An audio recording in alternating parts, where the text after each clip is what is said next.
Do you have any exercises for lengthening my stride?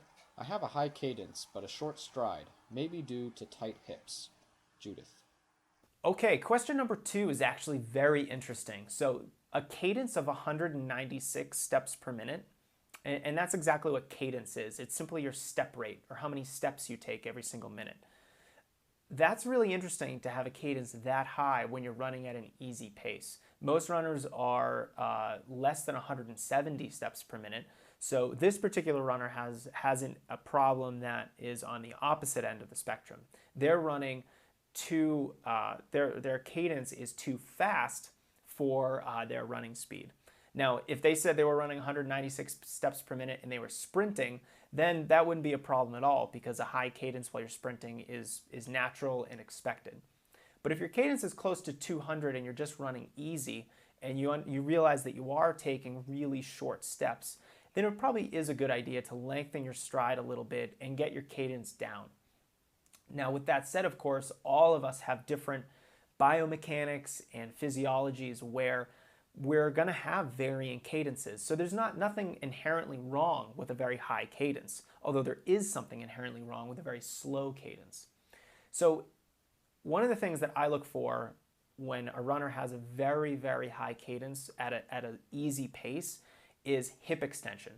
And this is simply how far the hip extends behind you when you're in that swing phase of running.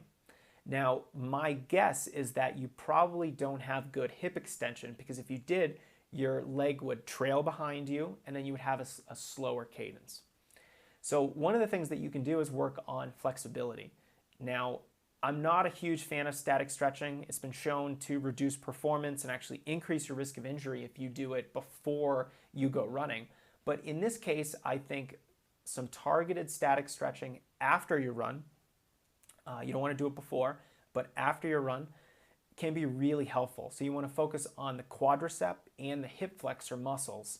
And if you can get these really loose, then I think you'll find that your hip extension is improving and your cadence might come down a little bit.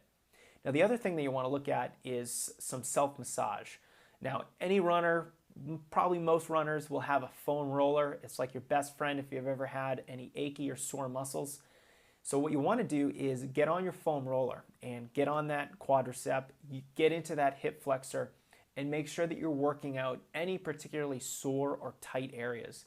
If you have some trigger points somewhere in your quadricep, that's going to reduce your mobility during that swing phase of the running stride. And so you want to work that out and help yourself get a little bit more mobile through that part of your gait. And if you work on that, then I think you'll find that your cadence will come down. And the final thing that I'll say is it's always helpful to run a variety of paces throughout your training week. So if you're only running one pace and you're just going out for an easy run and kind of run the same pace all the time, then you're not challenging your body to run at different cadences and at different paces. And at any pace where you're changing, you're running a little bit faster or a little bit slower or a lot faster or a lot slower, you're subtly changing the biomechanics of how you run. And this is going to promote a wider range of motion. And I think it's very beneficial for injury prevention because you're changing those biomechanics and you're actually reducing the repetitive nature of running. And injuries are, at their core, a repetitive stress injury. So whenever possible, we want to try to reduce the repetitive nature of running, and varying your paces is one way to do it. So good luck with your working on your running form and improving your cadence so that you can take some slightly longer steps and hopefully become a more efficient runner.